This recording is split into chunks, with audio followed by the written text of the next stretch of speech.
बिस्मिल्लाहिर्रहमानिर्रहीम, अस्सलाम वालेकुम एंड वेलकम टू सुनो टुनाइट विद सादिया अफसाल। आज हम तकमीले पाकिस्तान सीरीज़ के दूसरे प्रोग्राम के साथ हाजिर हैं। तकमीले पाकिस्तान सीरीज़ में हम आपको बताएंगे कि कौन से अगराज़ व मकासद के लिए पाकिस्तान का क़याम नागुज़ीर था और क्या वजह है कि आज हम 76 बरस गुजरने के बावजूद मज़ीद दलदल में धंसते जा रहे हैं।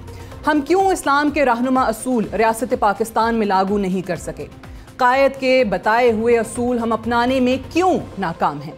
हम आपको ये भी बताएंगे कि क़याम पाकिस्तान और इस्लाम किस तरह लाजिम व मलजूम हैं। 1857 की जंग आज़ादी से लेकर 14 अगस्त 1947 तक बरसगीर के मुसलमान हिंदुत्व के साए तले ज़िंदगी गुजारने पर मजबूर रहे, जहां एक तरफ बरतानवी राज और दूसरी तरफ एक हिंदू अक्सरियत जिसको कई साल ज़ेर अताब रहने के बाद पहली मर्तबा हिंदुस्तान पर अपनी हुकूमत नजर आ रही थी। वो बरसगीर के मुसलमानों के खिलाफ सफ आरा हो चुके थे। हिंदुस्तान पर बरतानवी राज का आगाज मसाइब के पहाड़ के साथ हुआ।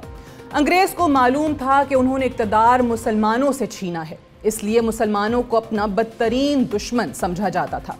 500 साल हुकूमत के बाद पहली मर्तबा हिंदू आबादी मुसलमानों पर हावी होने लगी थी।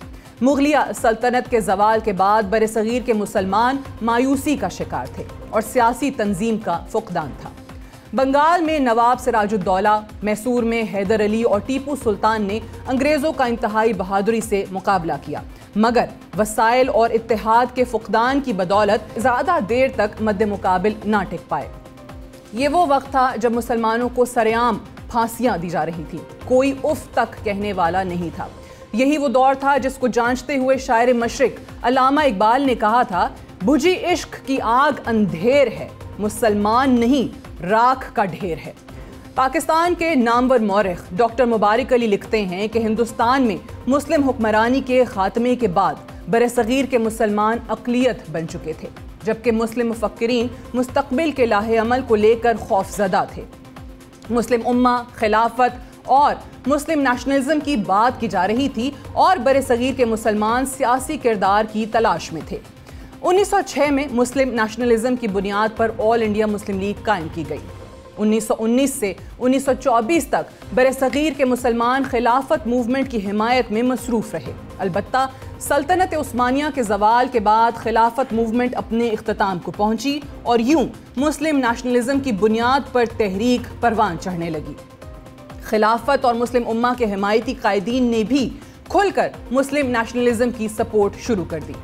1930 में इलाहाबाद में होने वाले मुस्लिम लीग के इजलास में अल्लामा इकबाल ने तारीखी खुतबा दिया, जहां उन्होंने पहली बार हिंदुस्तान के मुसलमानों को अपनी तकदीर बदलने का पैगाम दिया और दो कौमी नजरिया पेश किया।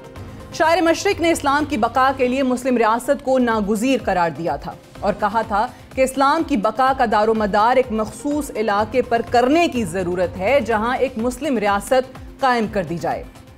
बानी पाकिस्तान कायद आज़म मोहम्मद अली जिन्नाह के ख्यालात की बात की जाए तो उनका कहना था कि पाकिस्तान उसी रोज़ कायम हो गया था जिस रोज़ बरसगीर का पहला शख्स मुसलमान हुआ था। कायद आज़म के नज़दीक पाकिस्तान की बुनियाद इस्लाम पर रखी गई थी और क़याम पाकिस्तान के क़याम का सबब दो कौमी नज़रिया है। कायद आज़म का कहना था कि पाकिस्तान के तर्ज हुकूमत का तयन करने वाला मैं कौन होता हूँ। मुसलमानों का तर्ज हुकूमत 1300 साल कबल कुरान करीम ने वजाहत के साथ बयान कर दिया था। अल्हम्दुलिल्लाह कुरान मजीद हमारी रहनुमाई के लिए मौजूद है और क़यामत तक मौजूद रहेगा। आज की तारीख में भारत के हालात और अक़लियतों के साथ रवां सलूक को देखकर हम सही मानों में बयान कर सकते हैं कि बानियाने पाकिस्तान का दो कौमी नज़रिए पर पाकिस्तान का मुतालबा एक दुरुस्त फैसला था। पाकिस्तान रहती दुनिया के लिए एक मोजज़े की हैसियत रखता है। पाकिस्तान के मोजज़ाना क़याम में अल्लाह की रज़ा शामिल है और अल्लाह ने रहती दुनिया तक पाकिस्तान को अपने मखसूस हसूल के लिए कायम रखना है, इंशाअल्लाह। अब्दुल्ला इब्न हारिस रज़ियल्लाहु ताला अन्हु से रिवायत बयान करते हुए मरहूम डॉक्टर इसरार अहमद फरमाते हैं कि हज़रत इमाम मेहदी अलैहिस्सलाम की मदद के लिए लश्कर मशरिक से आएंगे और वो इमाम मेहदी अलैहिस्सलाम की हुकूमत को कायम और मुस्तहकम करेंगे। अरब के मशरिक में मौजूद ममालिक का अगर तस्करा किया जाए तो इनमें ईरान, अफ़गानिस्तान और पाकिस्तान मौजूद हैं। रिवायत है कि अफ़गानिस्तान के सूबे खुरासान से फ़ौजें चलेगी और यरूशलेम को हासिल करेंगी। सुनन अबू दाऊद में ये रिवायत मौजूद है कि हजूर पाक सल्लल्लाहु अलैहि वसल्लम ने फरमाया कि हिंदुस्तान की तरफ से मुझे ठंडी हवा आती है। पाकिस्तान के तनाजुर में अगर बात की जाए तो शायर मशरिक अल्लामा इकबाल ने अपने तराना मिली में कहा था कि मीरे अरब को आई ठंडी हवा जहां से, मेरा वतन वही है, मेरा वतन वही है। बिलाशुबा पाकिस्तान की पैदाइश एक मोजज़ा है, इसका कायम रहना एक मोजज़ा है। पाकिस्तान की पैदाइश लैलतुल क़द्र में हुई, जो इस बात की शाहिद है कि अल्लाह की पाकिस्तान पर ख़ास करम नवाजी है और मालूम होता है कि अल्लाह ने पाकिस्तान के लिए कोई ख़ास रोल रखा है। पाकिस्तान का मतलब क्या? ला इलाहा इल्लल्लाह। मगर 76 बरस बीतने के बाद आज हम फिर ये सोचने और सवाल उठाने पर मजबूर हैं कि क्या वजह है, क्यों पाकिस्तान तारीख़ के उसी मोड़ पर फिर से आन पहुंचा है जहां हमें फिर से मुस्तकबिल की मंजिल के तयन की ज़रूरत पेश आ रही है। क़याम पाकिस्तान से शुरू होने वाला सफ़र तकमील पाकिस्तान की मंजिल तक कब पहुँच सकेगा? और क्या हमारा तर्ज़ हुकूमत कुरान करीम के तयन करदा असूलों पर मुरतब हो सकेगा?